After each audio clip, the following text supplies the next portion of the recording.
साथियों नमस्ते, मैं प्रशांत हूं और आप द कॉन्फ्लिक्ट लेंस TCL देख रहे हैं। एक तरफ अमेरिका ईरान पर हमला करने के लिए वॉर एनालिस्ट से ईमेल भेज करके उनसे सुझाव मांग रहा है। उनसे कह रहा है कि कुछ क्रिएटिव बताओ, कुछ अच्छा बताओ जिससे ईरान को छकाया जा सके। मतलब आप सोचिए कि अमेरिका के सारे थिंक टैंक जो हैं वो दिमाग से पैदल हो चुके हैं। उनको समझ में ही नहीं आ रहा है कि ईरान को मात कैसे दी जाए। अच्छा, एक तरफ अमेरिका ये कर रहा है, दूसरी तरफ ईरान ने एक्शन ले लिया। ईरान ने जहां पर अमेरिका ने अपना अड्डा बना रखा था वहां पर बैक टू बैक 14 ऑपरेशन चलाए और इतना बुरी तरीके से मारा है, दर्जनों लोगों को मार दिया और तमाम सारे ऐसे लोग हैं जिनको जिंदा पकड़ करके घसीट के ईरान ले आया। और उधर मोसाद के साथ जासूसी करने वाले ईरानी गद्दारों को भी लटका दिया, उसकी भी खबर मैं आपको बताऊंगा। साथ में सऊदी अरब और हुतीज के बीच में जो कुछ भी बीते दिनों हुआ और जो कुछ भी तनाव चल रहा है उसमें इजराइल कैसे खेल कर रहा है वो खबर भी मैं अभी आपको बताने की कोशिश करूंगा। इसके अलावा स्ट्रेट ऑफ हॉर्मुज के ऊपर एक और MQ-9 ड्रोन मार गिराए जाने की खबर निकल के सामने आ रही है। क्या ताज़ा मामला है ये भी। और ईरान और अमेरिका के बीच डोनाल्ड ट्रंप के द्वारा जो दावा किया गया उस दावे में कितना सच है कि स्ट्रेट ऑफ हॉर्मुज का जो दक्षिणी इलाका है वो ईरान खोलेगा, उस सच के बारे में भी आपको बताऊंगा। इस्माइल बकाई का बयान क्या आया है उस बयान के बारे में भी आपको जानकारी दूंगा। बहुत सारी खबरें एक एक करके शुरुआत से शुरू करते हैं। सबसे पहले इस खबर को देखिए, ये करंट रिपोर्ट का ये ट्वीट है।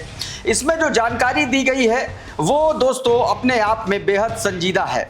बताया यह गया है आर्मी स्टाफ के हवाले से, इसमें जानकारी दी गई है कि ईरान की जो सेना है, नोहेद स्पेशल फोर्सेस हैं ईरान की, नोहेद ग्रुप है, उसने इराक के सुलेमानिया और एरबिल में इन क्षेत्रों में 14 ग्राउंड ऑपरेशन चलाए। कितने?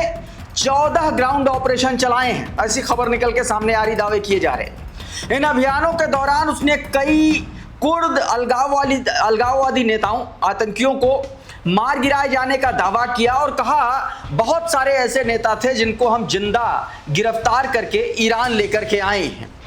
मतलब आप ये समझिए कि ये अपने आप में एक बड़ी कामयाबी है और ये वही इलाका है जहां पर अमेरिका की जबरदस्त मौजूदगी है।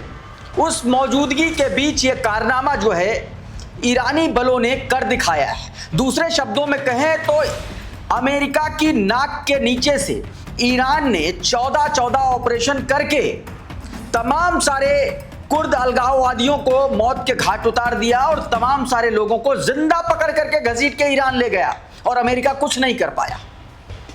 ऐसा दावा ईरान की तरफ से किया गया है, इंडिपेंडेंट पुष्टि नहीं है और इस तरीके की खबरों की इंडिपेंडेंट पुष्टि होती भी नहीं है।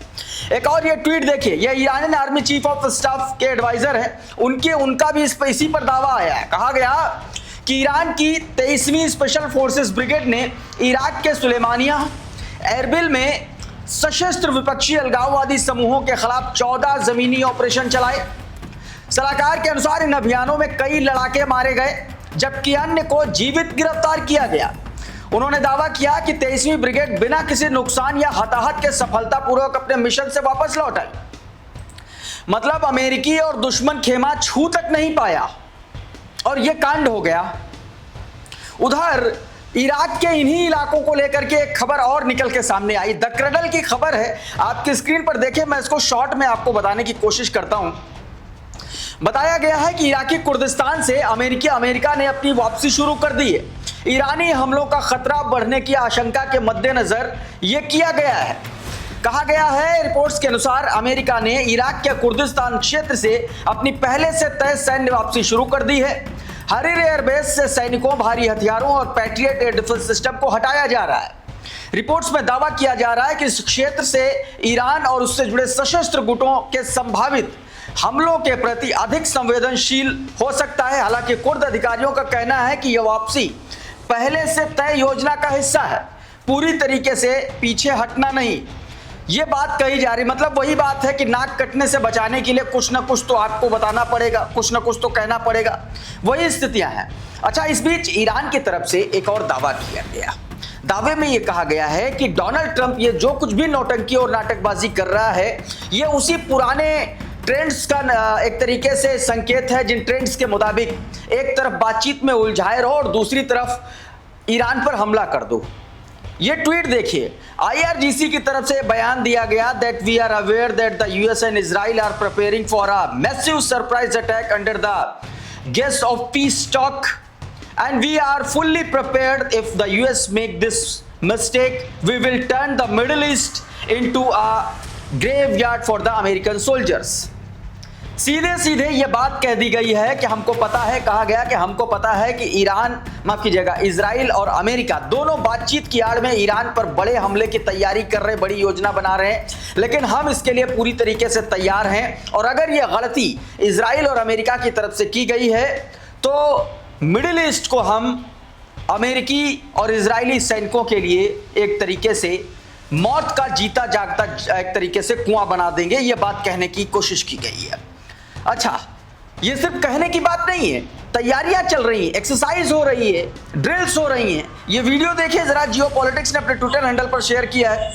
ये ईरानी सेना की ड्रिल की तस्वीरें हैं, इसमें देखिए जमीन से, आसमान से, हर तरीके से ड्रिल की तैयारी। ये देखिए, ये बाकायदा ड्रिल के वीडियोस निकल के सामने आए, आप देख सकते हैं। बताया जा रहा कि ईरान की IRGC जो ग्राउंड फोर्सेस हैं, उन्होंने दक्षिणी ईरान से बड़ा सैन्य अभ्यास किया जिसमें नए हथियारों और मल्टी लेयर्ड मारक क्षमताओं का प्रदर्शन किया है। ईरान के अनुसार इस अभ्यास का उद्देश्य जो उसका साउदर्न इलाका है उसकी सुरक्षा को मजबूत करना है और बढ़ते क्षेत्रीय तनाव के बीच सैन्य तैयारी को एक तरीके से उसको और धार देने का है। एक और तस्वीर देखिए, ये भी उसी तैयारी का नतीजा है। हजारों हजार की संख्या में ये FPV ड्रोन्स, ये उसी एक्सरसाइज का हिस्सा है।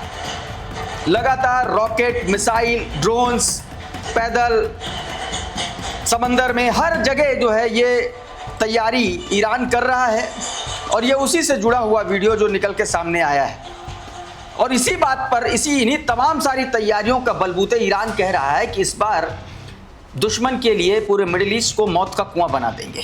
खबर एक और आई है, खबर स्ट्रेट ऑफ हॉर्मुज से निकल के सामने आई। करंट रिपोर्ट का ये ट्वीट, इसके हवाले से दावा किया गया दैट ईरान ने एक US MQ-9 ड्रोन को स्ट्रेट ऑफ हॉर्मुज के ऊपर मार गिराया है। The drone was directing ship through the Omani side of the Strait of Hormuz, a route the IRGC has declared unauthorized।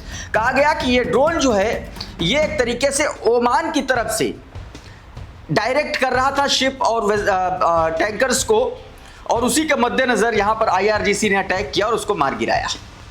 Iran की तरफ से एक और खबर है कि इजराइल के लिए जासूसी करने वाले 2 गद्दारों को उसने लटका दिया है। वॉर सर्विलांस नाम का ट्विटर हैंडल है, उसने बताया that Iran executes 2 people accused of working for Israel। ये एक वीडियो देखिए, ये उन्हीं से जुड़ा हुआ वीडियो बताया जा रहा है आपकी स्क्रीन पर। एक तो ये शख्स है और ये बाकायदा टेलीग्राम की चैट दिखाई गई है और इस रिपोर्ट में बताया गया है कि किस तरीके से इन लोगों ने कोऑर्डिनेट शेयर करने के लिए लोकेशन भेजने के एवज में बिटकॉइन में पेमेंट लिया। मोसाद के जो ऑपरेटिव्स थे उनको इसने जो है लोकेशन लीक की थी। ईरान ऑब्जर्वर ने ये जानकारी इस वीडियो में जो बताया गया है, कहा गया कि Iran executed 2 individuals who cooperated with the Israeli Mossad, they sent to Lebanese again, they sent, इसमें आगे बताया गया है, they sent to the locations of military sites in the via telegram to their Mossad handlers in exchange of Bitcoin। सीधे तौर पर यही जानकारी दी गई है। अच्छा, एक और खबर आई निकल के सामने, अल मायदीन के हवाले से खबर है जिसमें यह दावा किया गया है कि इस अभी तक के पूरे जंग के दौरान 650 से ज़्यादा यानी कि 653 अमेरिकी सोल्जर्स और अधिकारियों को एक तरीके से कैजुअलिटी हुई है इस जंग में। मिडिल ईस्ट ऑब्जर्वर की ये ट्वीट को देखिए, यूनाइटेड से बताया गया कि ABC के हवाले से रिपोर्ट की गई है that 653 US military casualties in the Iran war including the 64 high ranking officers. ये जानकारी ABC ने अल मायदीन के एक सोर्स के हवाले से दी है जिसमें बताया गया कि 653 लोगों को एक तरीके से हताहत किया, जिसमें से 64 जो हैं वो हाई रैंकिंग ऑफिसर्स थे। ये बात कही गई है। उधर अमेरिका इतना परेशान है, इतना हैरान है कि ईरान को हम किस तरीके से हराएं, किस तरीके से मात दें, इसको लेकर के अमेरिका जो है तमाम सारे लोगों से सलाह कर रहा है, सलाह मशविरा कर रहा है। ये जरा खबर देखिए। इसमें यह बताया गया है कि अमेरिकी सेंट्रल कमांड के खुफिया विभाग के एक वरिष्ठ अधिकारी ने विश्लेषकों को ईमेल भेज करके ईरान पर दबाव बढ़ाने और उस पर हमला करने के लिए नए क्रिएटिव और एक तरीके से अनकन्वेंशनल वॉर के तरीके सुझाने के लिए कहा गया है। दावे के मुताबिक यह अनुरोध डोनाल्ड ट्रंप के ईरान अभियान के दौरान भेजा गया था। यह जानकारी एक मीडिया रिपोर्ट और सूत्रों के हवाले से निकल के सामने आई है दोस्तों। तो ये बात अपने आप में बताती है, साबित करती है कि अमेरिका के पास अब ईरान पर हमला करने के लिए कोई स्ट्रेटजी दरअसल है ही नहीं।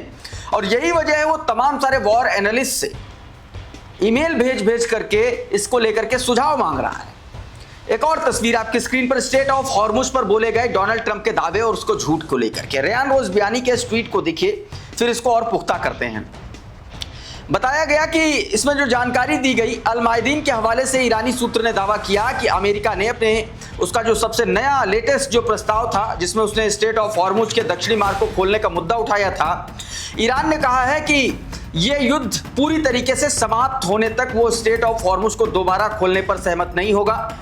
वही पाकिस्तान सूत्रों ने भी डोनाल्ड ट्रंप के नए वार्ता संबंधी दावों को से इनकार कर दिया। बताया गया कि ये रुख ईरान के विदेश मंत्रालय के प्रवक्ता के द्वारा दिए गए बयान से भी मेल खाता है। क्या है वो बयान, ये आपकी स्क्रीन पर, इस बयान में भी यही जानकारी दी गई है। इस बयान में विदेश मंत्रालय के प्रवक्ता इस्माइल बाकाई ने कहा है कि स्टेट ऑफ हॉर्मुज तभी पूरी तरीके से खुलेगा जब अमेरिका अपनी सभी और कथित आक्रामक कार्रवाइयां और उल्लंघन बंद कर देगा। इस्माइल बाकाई ने कहा है कि फिलहाल ईरान और अमेरिका के बीच कोई वार्ता नहीं चल रही है। हालांकि ओमान के साथ केवल सुरक्षित रूट को लेकर के द्विपक्षीय वार्ता चल रही है। बाकाई ने स्पष्ट किया कि शिपिंग रूट पर सहमति हो जाना हॉर्मुज को पूरी तरीके से खोलने के लिए पर्याप्त नहीं है। मतलब ओमान के साथ भी जो बातचीत चल रही है वो भी स्टेट ऑफ हॉर्मुज को खोलने के लिए पर्याप्त नहीं है।